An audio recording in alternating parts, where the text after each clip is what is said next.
Este episódio faz parte da série especial do Centro de Estudos da Metrópole. Olá, sejam bem-vindos a mais um Urbanidades, o podcast sobre o urbano brasileiro. Eu sou João Freitas, o seu anfitrião. Estou hoje recebendo aqui a professora Flávia Feitosa. Tudo bem, professora Flávia? Seja muito bem-vinda. Olá, João. Tudo bem? Muitíssimo obrigada pelo convite e é um enorme prazer estar aqui conversando com você. A professora Flávia atualmente é professora do Bacharelado em Planejamento Territorial e do Programa de Pós-Graduação em Planejamento e Gestão do Território da Universidade Federal do ABC. E também atua no LEPUR, Laboratório de Estudos e Projetos Urbanos Regionais. E também estamos aqui com a professora Joana Barros. Tudo bem, Joana? Seja muito bem-vinda. Olá, João. Muito obrigada pela oportunidade. A professora Joana Barros atua no Departamento de Geografia, na Birkbeck University of London. E hoje a gente está aqui para conversar sobre um projeto que tem uma série de produtos diferentes, também falaremos desses produtos, mas é o projeto Resolution. Eu acho que seria interessante a gente iniciar a nossa conversa entendendo um pouco o que é esse projeto, quais as instituições e pessoas estão envolvidas nele. Bom, o projeto Resolution ele teve como objetivo analisar, de forma comparativa, a relação entre padrões de segregação urbana e padrões de acessibilidade em duas metrópoles globais. No caso, a região metropolitana de São Paulo e a região metropolitana de Londres. Portanto, ele foi um projeto de caráter comparativo e que envolveu pesquisadores de instituições tanto do Reino Unido quanto do Brasil. No lado brasileiro, a gente teve pesquisadores da USP, do Centro de Estudos da Metrópole, da Universidade Federal do ABC e do Instituto Nacional de Pesquisas Espaciais, o INPE. Já do lado britânico, a gente teve pesquisadores da UCL, University College London, e do Birkbeck University of London. E essas análises comparativas que nós conduzimos, elas tinham como base, como fio condutor, esses dois conceitos que eu mencionei no início, que é o conceito de segregação e o conceito de acessibilidade, que são conceitos que têm uma relação super forte entre si. Por quê? Porque de um lado a gente tem a segregação urbana, que diz respeito à localização, à concentração de grupos populacionais em áreas diferentes de uma metrópole ou de uma cidade. São grupos diferentes, vivendo em espaços diferentes, e são separações que interferem nas possibilidades de interação entre esses grupos, e essa segregação ela emerge de vários processos que são complexos, processos que são imbricados, mas de maneira geral ela vai envolver uma disputa pelas localizações urbanas, uma disputa desigual pelas melhores localizações urbanas, e que inclui aquelas localizações que têm melhor acesso às oportunidades disponíveis no âmbito urbano, oportunidades de trabalho, oportunidades de lazer, e isso traduz o conceito de acessibilidade. Então, olhando os padrões de segregação dessas duas metrópoles, a gente quer ver a relação que isso tem com a desigualdade de acessibilidade dos diferentes grupos populacionais. Eu acho que seria interessante também falar como que se configura essa disputa desigual. Essa disputa que não é feita só entre pessoas físicas, né, mas pessoas jurídicas entram nessa disputa. O que está em jogo, o que estão buscando e quais as consequências para o lado mais frágil dessa disputa por espaços mais privilegiados, se é que assim podemos chamar, dentro das cidades. Eu acho que é importante a gente ressaltar que esses padrões de segregação urbana, eles não são um mero reflexo da desigualdade social. Eles são, de fato, fruto de uma série de processos complexos, desde a estrutura urbana, a questão da disponibilidade de terra que a gente tem nesse território, as dinâmicas do mercado de trabalho, é claro, e as dinâmicas que a gente não pode deixar de falar, que são as dinâmicas dos mercados de terra e a dinâmica imobiliária. Então, a forma como que esses atores interagem. E tem um ator, além de nós, as famílias, que temos nossas preferências e que, inclusive, muitas vezes são guiadas até por esse mercado imobiliário. Tem um livro muito interessante do Pedro Abramo, que se chama Da Cidade Caleidoscópica, em que ele fala um pouquinho dessa soberania que não é do consumidor, mas que ela é muito influenciada pelo produtor. Mas tem um agente aí que é essencial, que é o Estado, seja por sua atuação ou por sua omissão. Então, quando a gente estabelece uma determinada política habitacional, se vai ser Minha Casa Minha Vida, qual é a política que a gente está definindo, isso vai ter um reflexo no território. Então, quando a gente olha Londres, por exemplo, e a gente pode falar mais um pouquinho sobre esse caso comparativo de Londres e São Paulo, a gente vê que nós temos grupos minoritários ocupando áreas centrais da cidade. E isso foi reflexo de um histórico de políticas habitacionais que permitiu que esses grupos ocupassem áreas mais centrais, com uma melhor acessibilidade aos seus empregos. Já por aqui a gente tem um histórico muito diferente. A gente vê a construção de habitação de interesse social muito mais voltada para aquelas terras que são baratas, que são periféricas e que vão ser mais críticas do ponto de vista da acessibilidade, para dizer o mínimo. O Resolution, o objetivo que o projeto tem, ou tinha, seria de olhar para essas duas cidades, que são grandes cidades, são cidades globais, áreas metropolitanas, e que se sabe que as duas têm problemas de transporte e problemas de segregação. E o que a gente queria era olhar, através dessa lente comparativa, se esses problemas eram os mesmos, poderiam ser estudados da mesma forma, ou se eles eram problemas completamente diferentes. Então, esse foi o desafio desse projeto, de olhar para as concentrações populacionais, mas também para essas iniciativas de transporte que podem, muitas vezes, melhorar a questão da segregação dessas pessoas, então, no sentido de que elas não estão mais isoladas onde elas moram, elas têm um acesso fácil a outros lugares e a outros grupos de pessoas, mas que muitas vezes também reforça o padrão de segregação, de isolamento que esses grupos já têm.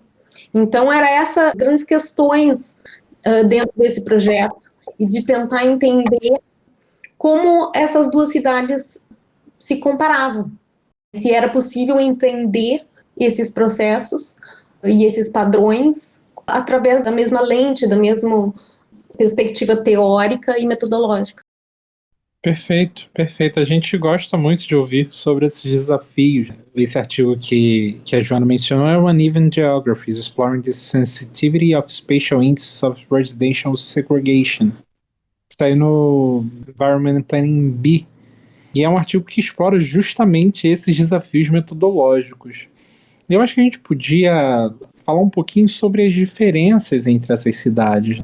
A área geográfica de Londres e São Paulo é muito parecida em termos de dimensão, mas tem uma diferença de população que é sensível, né? São Paulo é uma cidade muito mais populosa.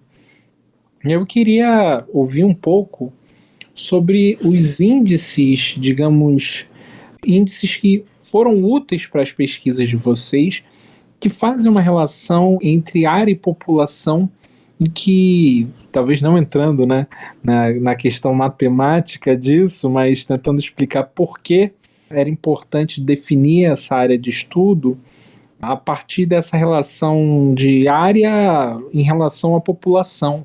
Claro, João.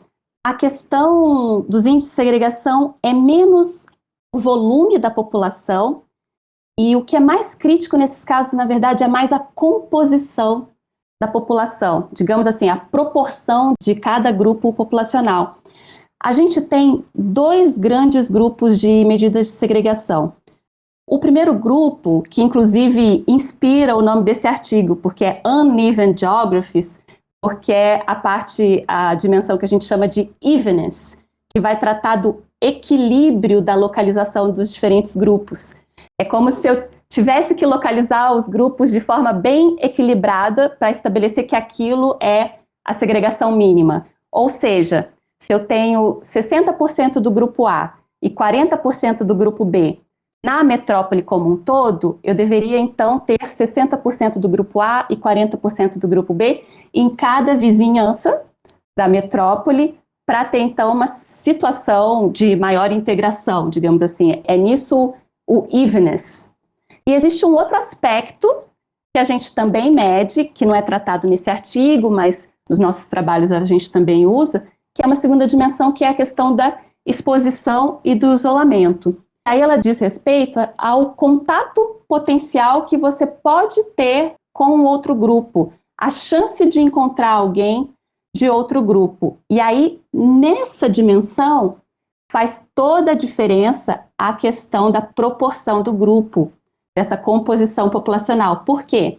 Se eu tenho um grupo majoritário, digamos, que é 60%, a chance de eu encontrar alguém pertencente a esse grupo é muito maior do que eu encontrar outra pessoa pertencente a um grupo que tem uma presença de 10% somente.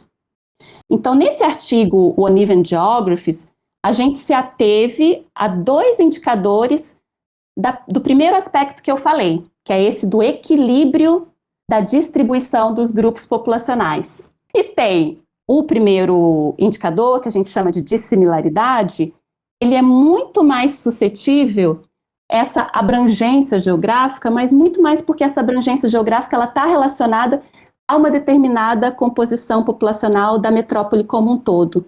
Ele se mostrou super sensível a essa composição populacional da metrópole como um todo. Já o outro índice, que é baseado na questão da diversidade, da entropia, ele se mostrou super sensível à definição dos grupos. Ele fazia leituras completamente diferentes quando a gente mudava o número de grupos, e isso foi até um pouco assustador para a gente, né? Olha, cuidado na hora de definir seus grupos, porque ele tem um índice externo, que é um índice de diversidade de entropia, como referência. Conclusão, os índices são complementares, certo? Eles nos fornecem leituras distintas e a gente tem que ser bem cuidadoso na hora de aplicá-los, mas não existe um índice melhor. Eles são, sim, complementares. Uma outra coisa interessante nesse aspecto foi a questão do recorte geográfico. Então, a gente teve um dos desafios comparativos é que a gente estava trabalhando com o conceito de região metropolitana, que existe formalmente para São Paulo, mas não existe para Londres. Então, tivemos que criar um recorte para Londres que fosse equivalente ao recorte de São Paulo. Ao fazer isso, a gente a gente tinha muita liberdade nessas decisões. E em Londres existe uma área administrativa, que é a Greater London Authorities, que é a Londres que conhecemos. Então, nós resolvemos comparar essa área metropolitana de Londres com a Greater London Authority, que é a área administrativa da Londres mais central, digamos assim. E resolvemos fazer a mesma coisa com São Paulo. E uma das coisas que, ao aplicar os índices, uma das coisas que a nossa análise revelou é que quando a gente olhou para as diferenças para São Paulo, por que essa população, a composição populacional das 2 versões de São Paulo eram muito parecidas, os índices não mostravam muita diferença. Em relação a Londres, por que Londres central é muito diversa, tem onde tem a concentração de grupos étnicos, e o branco britânico está concentrado fora de Londres, na volta de Londres, esses 2 recortes, eles ofereciam uma composição populacional muito diferente, e isso afetava o resultado das nossas análises e nos revelou que um dos índices é muito sensível a isso. Então, foi uma das descobertas que esse estudo nos permitiu, justamente porque nós tínhamos um problema comparativo. E eu acho que é interessante também contar um pouquinho da história desse artigo. A gente nunca teve como objetivo fazer um estudo metodológico sobre as medidas, mas no processo a gente tinha interesse em entender de forma comparativa a segregação étnico-racial em São Paulo e Londres.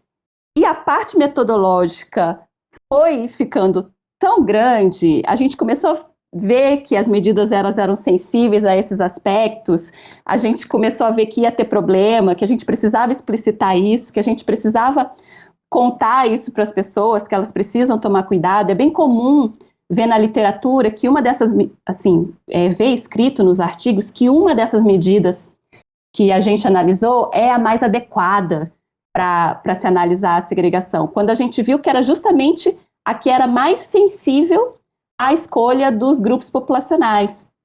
Então a gente foi um artigo que acabou surgindo enquanto a gente tem um outro artigo escondido, que é um artigo que ainda está em processo de revisão, que é o que trata exatamente da questão empírica, da questão da segregação étnico-racial em São Paulo e Londres, e aí já partindo dessas descobertas metodológicas, aí sim a gente analisa o que acontece, qual é o padrão de segregação em Londres e qual é o padrão de segregação em São Paulo, como eles se assemelham e como eles divergem. Aproveitando, Flávia, que você mencionou esse artigo ainda não foi divulgado, mas tem alguns resultados interessantes e até surpreendentes. Você podia falar um pouco sobre essa comparação de segregação entre Londres e São Paulo e o que mais chamou a atenção para vocês quando viram esses resultados? Essa parte do estudo foi provavelmente a parte mais surpreendente de todo o projeto. E foi tão surpreendente que nós tínhamos um bolsista trabalhando conosco, fazendo as análises, e quando ele veio com esses resultados, nós dissemos para ele, não, isso deve estar errado, por favor, volta lá e refaz tudo. E o resultado é o seguinte, quando analisado do ponto de vista étnico e racial, Londres é mais segregada do que São Paulo. E isso foi uma das coisas que realmente fez a gente parar e pensar. Esse resultado, e eu acho que é muito importante que a gente ressalte, ele não é de um índice. Esse é um resultado que foi consistente em todos os índices, em todas as medições que nós fizemos, do ponto de vista étnico-racial. E isso eu acho que a gente tem que salientar que a gente não está falando aqui da dimensão socioeconômica, apesar desses dois terem uma ligação muito forte. Uma outra coisa que veio juntamente com esse resultado foi quando nós fomos olhar para os padrões espaciais dessas segregações. Então, as cidades da América Latina e do Brasil, tradicionalmente, elas têm um padrão espacial de centro-periferia, normalmente ligado à questão socioeconômica. Então, se esperava um resultado parecido, coerente com esse padrão, para a análise racial. E foi o que nós encontramos. O que nós não esperávamos era encontrar um padrão muito semelhante para Londres. Semelhante, mas inverso. Então, enquanto em São Paulo tem um padrão de centro-periferia, onde no centro está localizado o branco e na periferia o preto, em Londres é o contrário. Na parte central de Londres é onde estão concentrados os grupos étnicos minoritários e o branco britânico está no anel periférico de Londres. E isso foi outra coisa que nos chamou bastante atenção. E a partir da constatação desses padrões espaciais de segregação que são inversos, nós começamos a pensar, a tentar entender quais eram as consequências para esses grupos. E daí, o outro aspecto do projeto, que foi estudado por um grupo diferente, qual eu faço parte, com a Mariana Gianotti, da USP, que é a questão da acessibilidade. Então, o que a gente notou? Que no Brasil, os negros estão localizados na periferia, enquanto em Londres, eles estão localizados, os negros e os outros grupos minoritários, em áreas centrais. E isso significa que eles têm muito mais acesso a oportunidades, a empregos, a lojas, tudo que a vida urbana oferece, do que os grupos minoritários em São Paulo. E daí a gente começou também a pesquisar, também o grupo daqui da University College of London fez um estudo mais aprofundado sobre a acessibilidade, a desigualdade em acessibilidade em Londres, e o que se descobriu? Que isso vem das políticas de habitação popular que já foram extintas muitos anos aqui, mas o que essas políticas fizeram?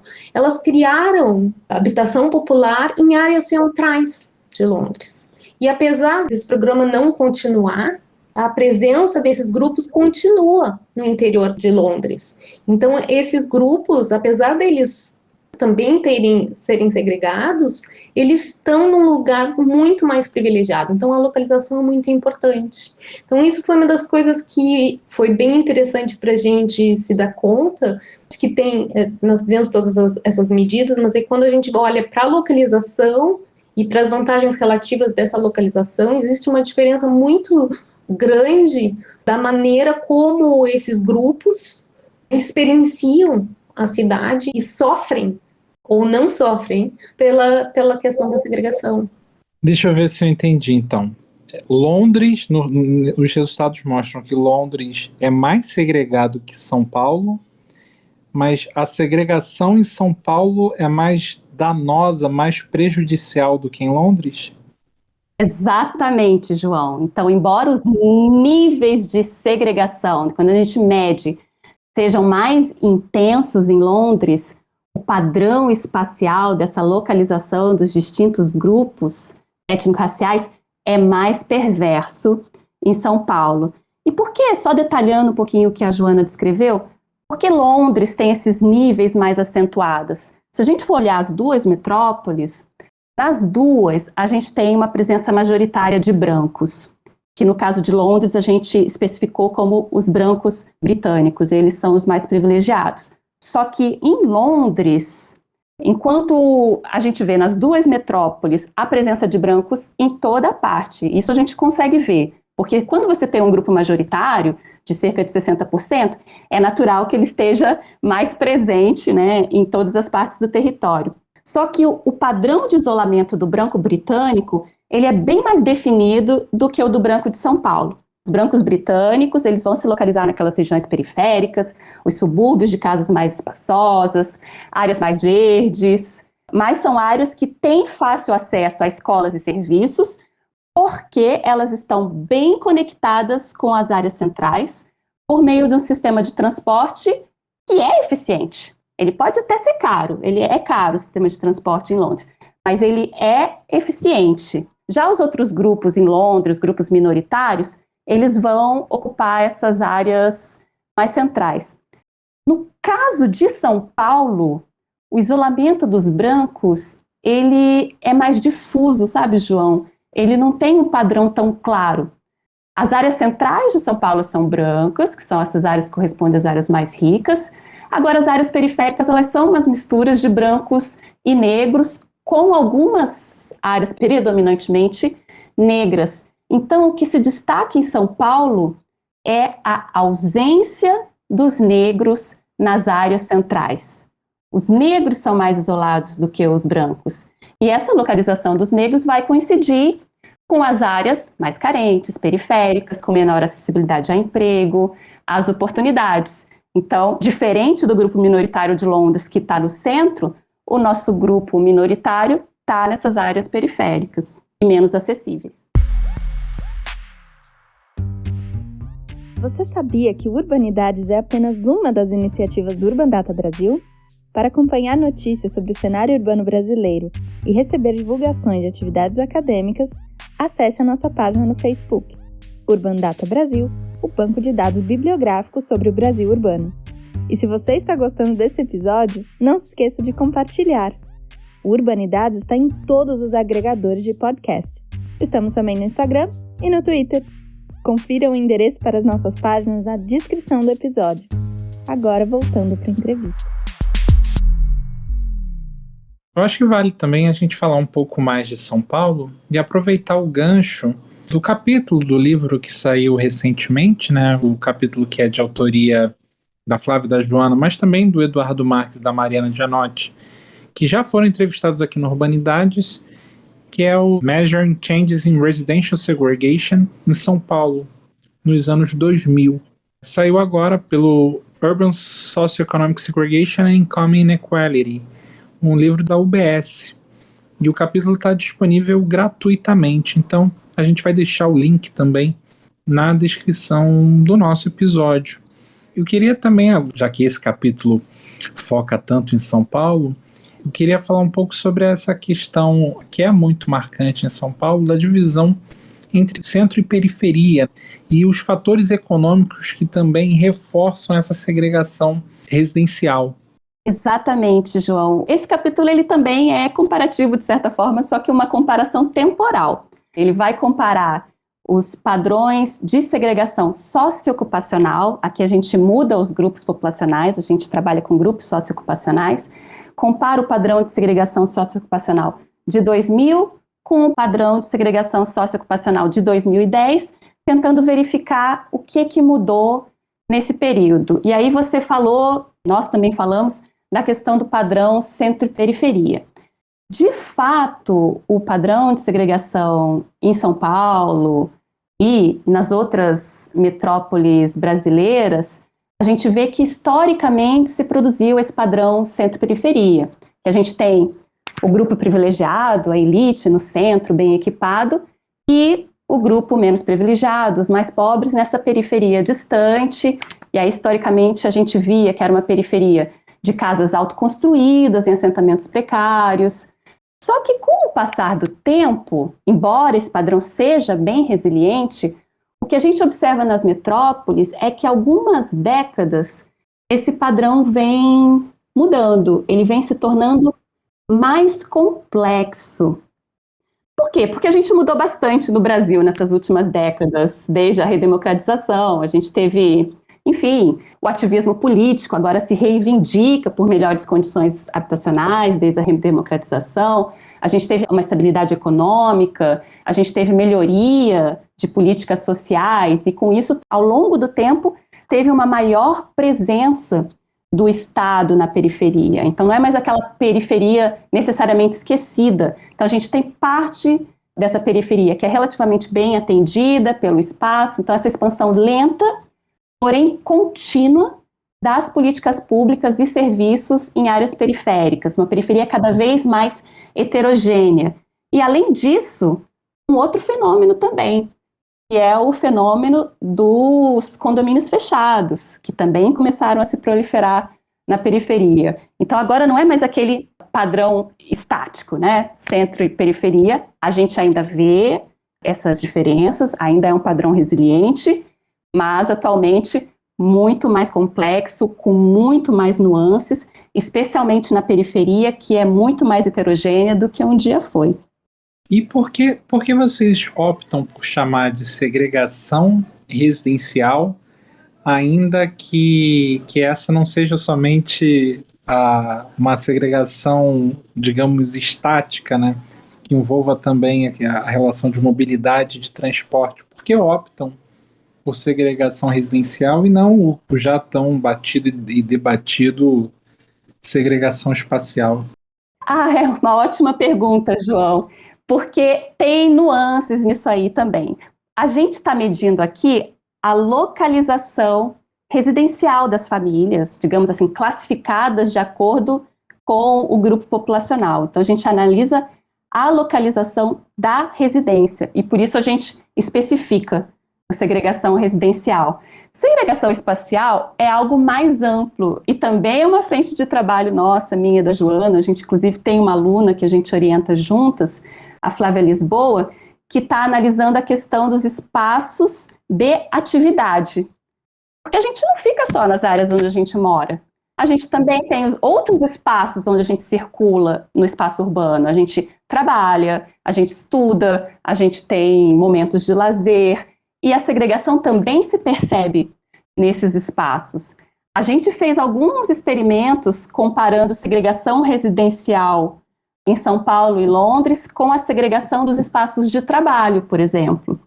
E mostrou como que esses padrões, os locais onde as pessoas trabalham e os locais onde as pessoas residem, era muito mais coincidente em Londres do que, no caso dos grupos menos privilegiados, ele era muito mais coincidente em Londres do que no caso de São Paulo, onde era um padrão de segregação quase inverso.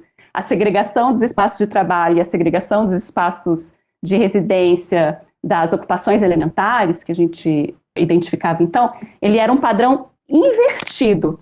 Então, por que a gente não chama de segregação espacial? Porque a segregação espacial tem ainda muitas outras dimensões. A segregação residencial é só um pedacinho da história.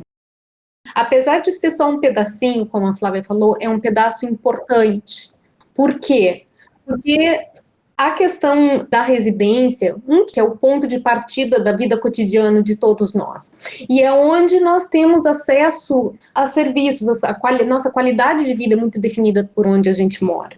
E é importante, sim, entender a segregação residencial, porque afeta todas essas condições, mas porque tem essa questão territorial, né? E nós viemos do planejamento territorial, essa é o nosso background, a nossa linha de pensamento. Então é importante a gente entender a questão da residência, que é a nossa unidade de análise, e como isso pode ser tomado como base para intervenções, para questões de políticas de residência, de questões urbanas, a própria questão do transporte, em termos de melhorar essa acessibilidade, é baseada na questão residencial. Então, para nós é importante, metodologicamente, para deixar claro que estamos medindo a segregação do ponto de vista residencial, tomando como princípio que pessoas que moram perto têm mais oportunidade de interagir do que pessoas que moram separado. Obviamente, como a Flávia falou, a segregação enquanto experiência individual,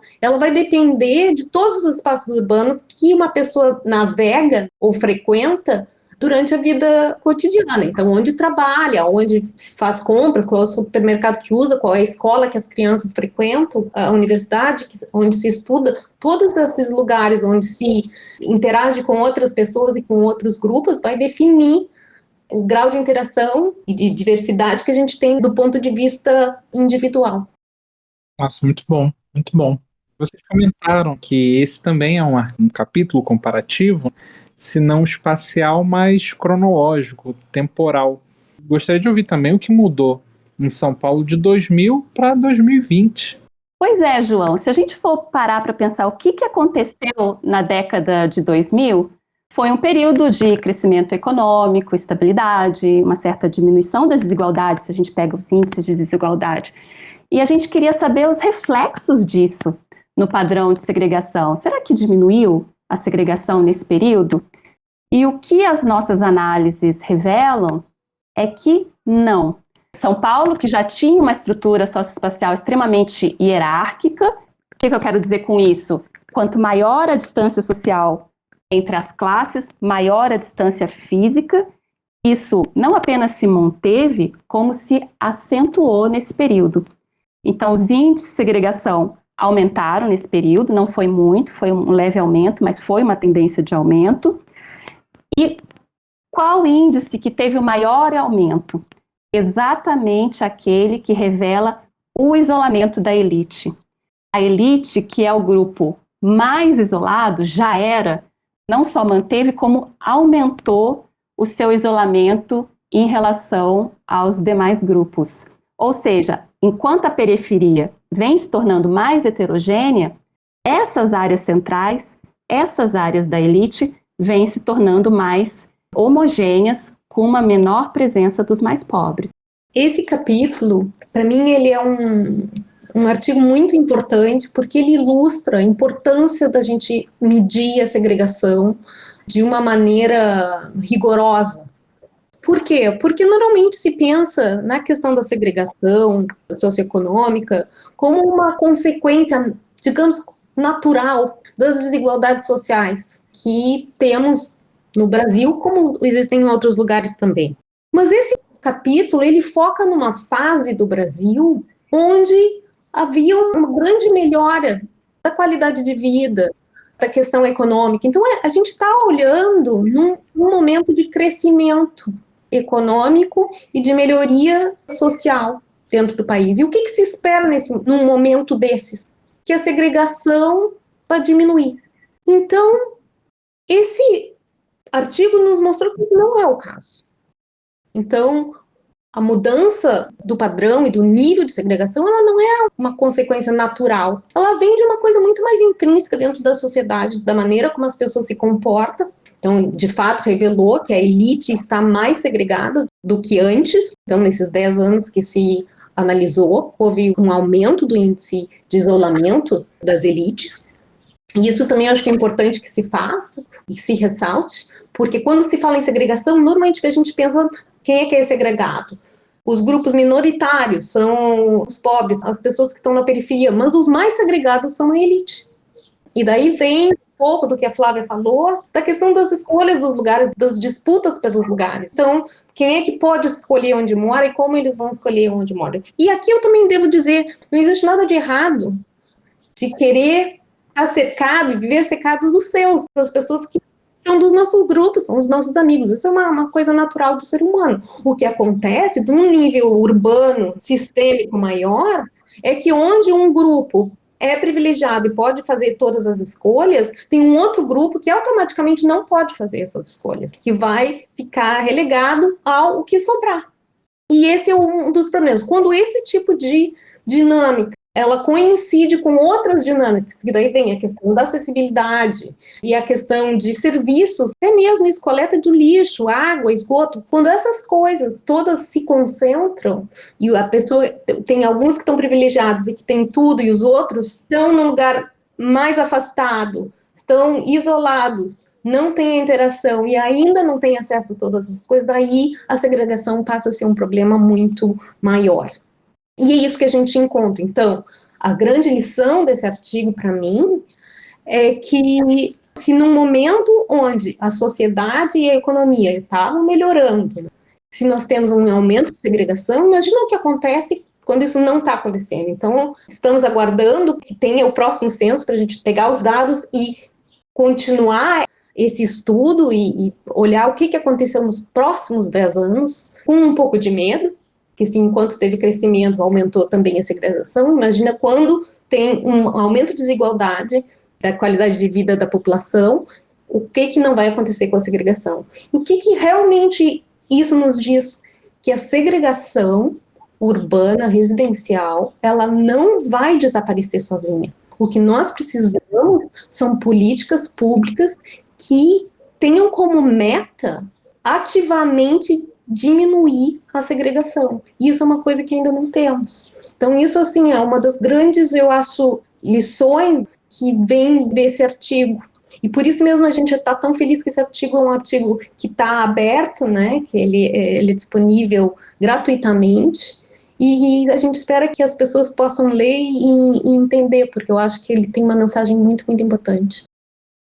A gente está aqui, né, falando sobre os vários resultados, os vários produtos desse projeto Resolution, mas também tem o portal Resolution, que é mais uma frente desse projeto e que trabalha com alguns dados que podem ser consultados por outros pesquisadores interessados no tema. Vocês podem explicar um pouco melhor como que funciona esse portal, para quem que ele está acessível e que tipo de informação a gente encontra lá? Uma frente importante do projeto Resolution era a divulgação dos resultados. Ele era um projeto essencialmente quantitativo, com medidas, indicadores de segregação e de acessibilidade, e que, claro, estão sendo divulgados na forma de artigos científicos, mas temos essa outra frente, que é a do portal Resolution. Foi um portal desenvolvido pelo Centro de Estudos da Metrópole, ele vem sendo mantido pelo Centro de Estudos da Metrópole, e a ideia é que, para além de ter acesso a esses resultados por meio desses textos acadêmicos, você possa visitar o portal e ver como que esses indicadores estão distribuídos no espaço. Quais são as áreas de São Paulo que têm melhores níveis de acessibilidade a empregos ou piores níveis de acessibilidade ao emprego? Quantos empregos você consegue acessar em 30 minutos, 60 minutos? Quais são as áreas da metrópole de São Paulo que têm maior isolamento dos grupos mais privilegiados ou maior isolamento dos grupos menos privilegiados?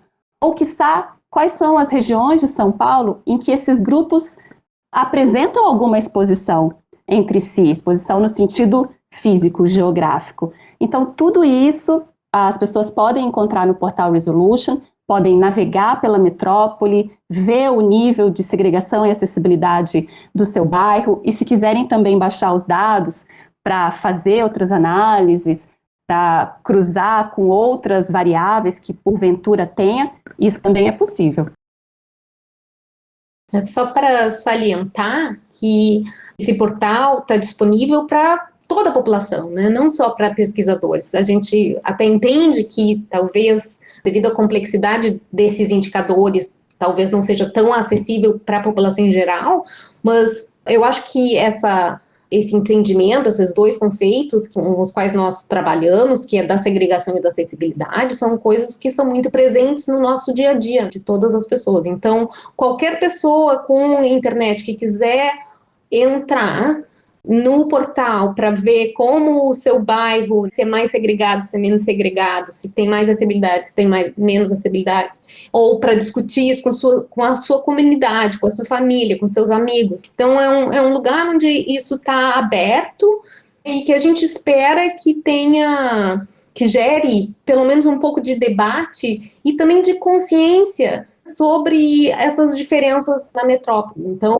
não é só uma questão de saber como está o meu bairro, mas de como o meu bairro se compara com o bairro do lado ou com um bairro central. Então, esse tipo de entendimento, que é relativo, isso é uma das coisas que o mapeamento permite de uma maneira muito visual e que a gente espera também intuitiva.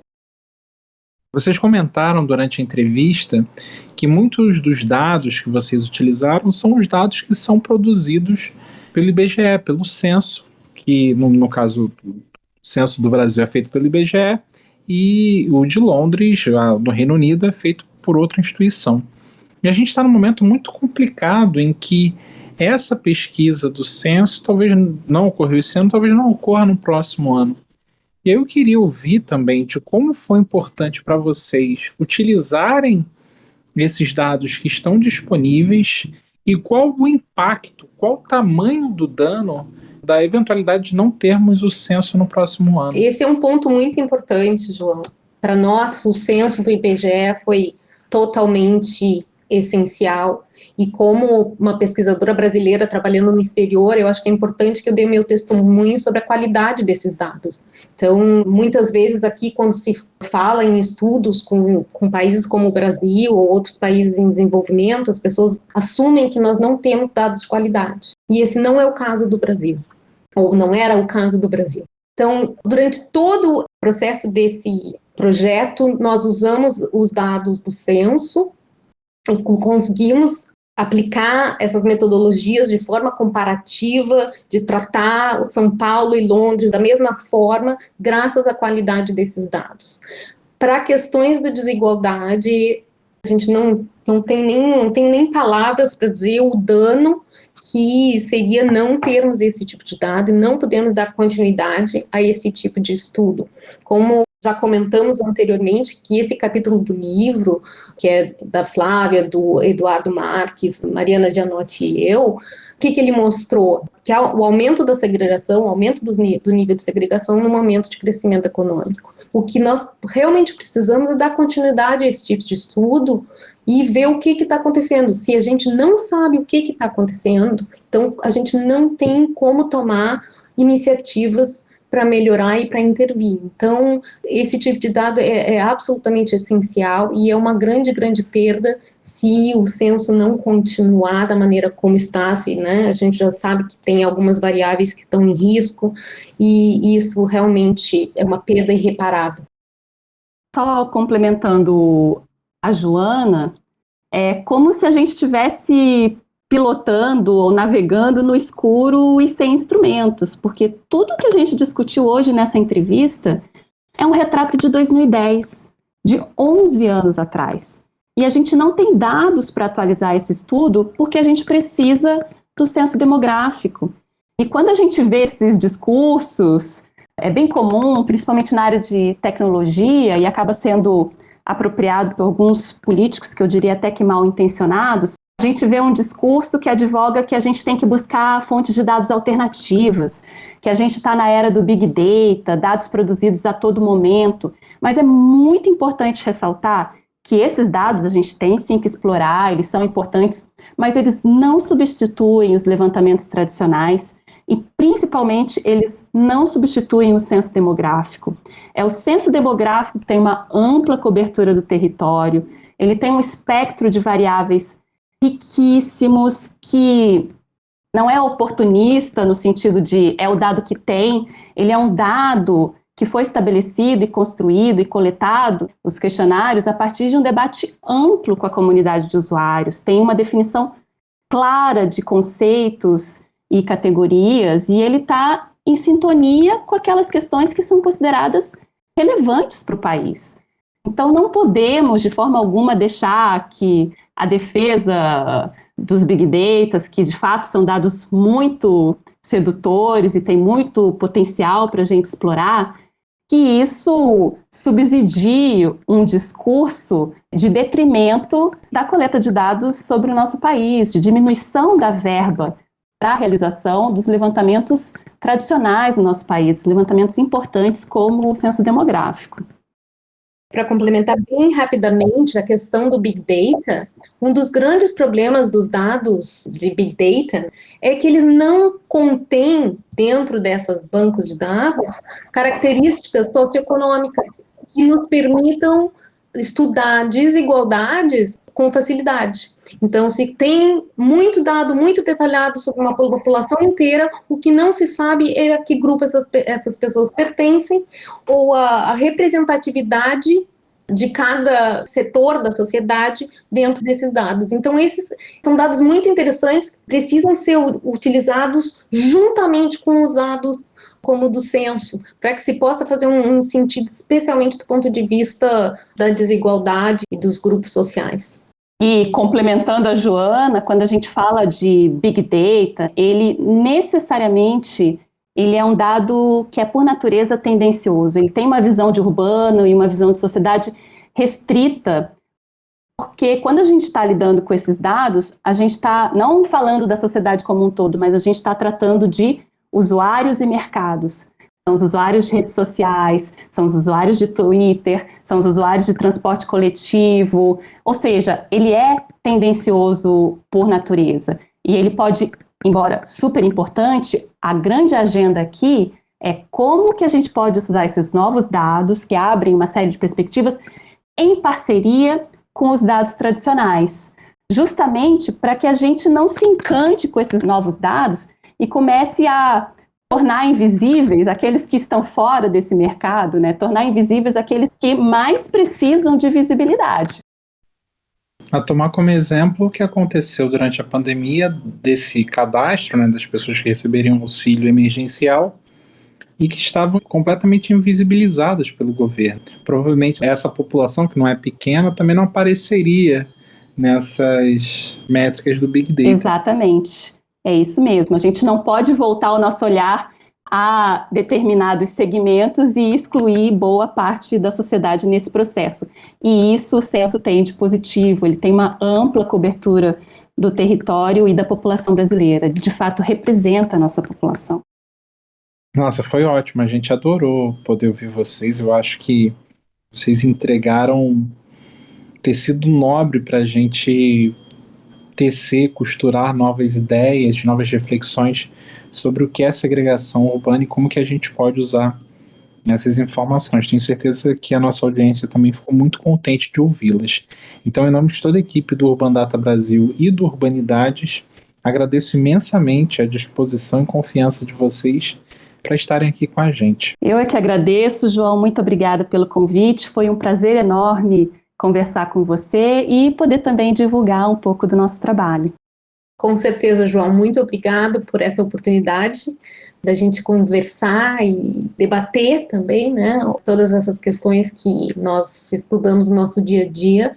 E muito obrigada a todos vocês do Urbanidades por esse compromisso em trazer esse tipo de estudo, esse tipo de debate, conversa, para uma audiência muito maior, a qual nós nunca teríamos a capacidade de alcançar. Então, nosso muito obrigado a toda a equipe de vocês, pelo trabalho que vocês fazem. Este episódio foi editado por Renan Martelli. O Urbanidades é produzido pelo Urban Data Brasil, banco de dados bibliográficos sobre o Brasil urbano. O Urban Data está vinculado ao Centro de Estudos da Metrópole e está sediado no Departamento de Sociologia da Universidade de São Paulo. O Urbanidades é feito por bolsistas e associados, sob coordenação da professora Bianca Freire Medeiros. Visite a página do Urbanidados no Instagram e a página do Urbandata no Facebook.